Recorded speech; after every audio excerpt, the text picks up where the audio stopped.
బాగుంది సినిమా. యథార్థ సంఘటనలు కళ్ళకు కట్టినట్టు చూపించారు వర్మ గారు. Super duper hit. RGV mark cinema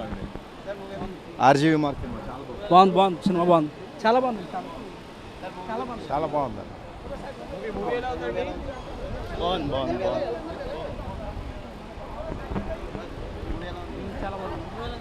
చాలా బాగుంది. బాగానే ఉంది. సూపర్. బాగుంది.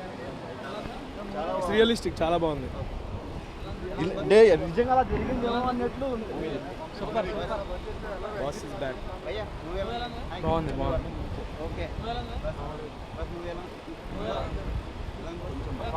బాగుంది. బ్యాలెన్స్ ఎక్కువైపోయింది. జరిగింది. RGV is back. Super.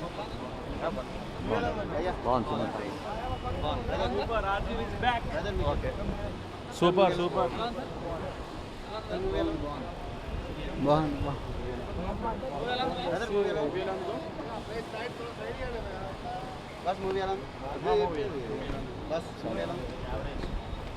Average. RGV making బాగుంది. చాలా ఆర్జీవి గురించి ప్రత్యేకంగా చెప్పక్కర్లేదు. So wonderful, fantastic. There is no words to say.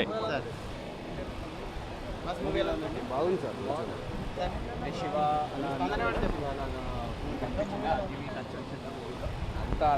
బాగుంది మూవీ అయితే. Okay fine. Average. RGV is back.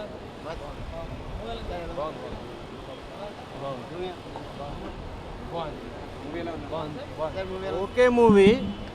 ఏమి తలతోకలేదు. అంటే విజయవాడ వాళ్ళకైతే అర్థమైద్దేమో ఈ సినిమా. రంగా అప్పటి రాజకీయాలు తెలిసిన వాళ్ళకి.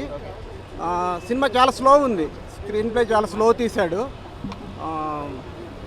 బ్యాక్గ్రౌండ్ స్కోర్ బాగుంది. క్యారెక్టర్ సెలెక్షన్ బాగుంది. అందరూ ఫేస్ కట్స్ రంగా పోలికలు, రాధా పోలికలు ఉన్న వాళ్ళే తీసుకున్నాడు. అందరూ నెహ్రూ పోలికలు అన్నీ ఉన్న వాళ్ళని. కాకపోతే పర్పస్ లేదు సినిమాకేమి. అంటే శివాతో పోల్చారు. శివాతో వాళ్ళు పోలికలేదు. శివాలో షార్ట్స్కి ఇక్కడికి సంబంధం లేదు. శివ చాలా ఎక్సలెంట్ మూవీ. బ్రేక్ క్రియేట్ చేసింది అప్పట్లో. ఇప్పుడు ఏంటంటే చాలా ల్యాగ్ ఉంది. షార్ట్స్ చాలా స్లో ఉన్నాయి. సినిమా కూడా చాలా స్లో తీశాడు. ఆర్జీవి కామెంటరీయే బ్యాడ్ సినిమాకి. కామెడీలా ఉంది ఆర్జీవి కామెంటరీ. వాయిస్ బాగాలేదు అతను.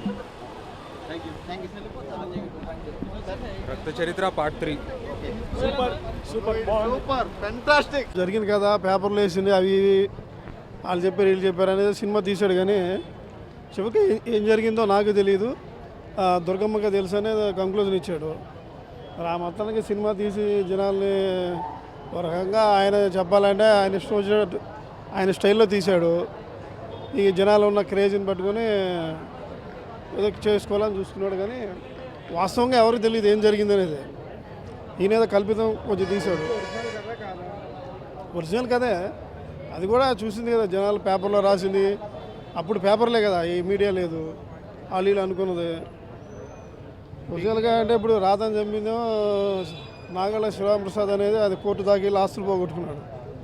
అసలు ఆ ప్రస్తావనే లేదు. వాళ్ళు అనుకుంటున్నారు వీళ్ళు అనుకుంటున్నారు చంపారని అన్నాడు. ఎవరైనా మురళీ హత్యేమో లాయర్గా ఆయన ఎగ్జామ్ రాసి రిటర్న్ వస్తుంటే చంపేశారని అప్పుడు పేపర్లు రాశారు. ఆయన లాయర్గా చదివినట్టు కాకుండా మామూలుగా ఏదో ఊరెళ్ళి వస్తున్నట్టుగా రాశాడు, చూపాడు.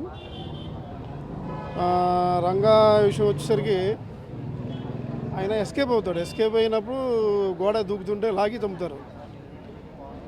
అది ఇందులో చూపించలేదు. మొత్తానికి ఏదో కొత్త ప్రయోగం చేశాడు వర్మ ప్రయోగం. బేసికల్గా నేను మూవీ లవర్.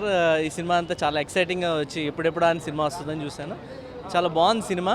ఇంకోటి క్యారెక్టర్ సెలెక్షన్ చాలా బాగా ఇంపార్టెన్స్ పెట్టాడు వర్మ. బాగుంది movie. It's one time watchable movie. Cinema చూస్తే చాలా బాగా అనిపించింది. బట్ ఇంత వైలెన్స్ జరిగిందని ఎప్పుడు ఊహించలేదు. అది ఆర్జీవి మార్క్ ఖచ్చితంగా ఉంటుంది. ఆ షార్ట్స్ ఒక తక్కువ బడ్జెట్లో తీయగలిగిన ఎవరంటే ఆర్జీవి. అసలు ఆ షార్ట్స్ అసలు ఒకటి నుంచి సూపర్. ఆ ప్రొజెక్షన్ అంత క్లారిటీ చాలా బాగుంది మూవీ. మరిన్ని ఫ్రెష్ ఫిల్మ్ అప్డేట్స్ కోసం మా TFC మీడియా ఛానల్ని సబ్స్క్రైబ్ చేసుకోండి.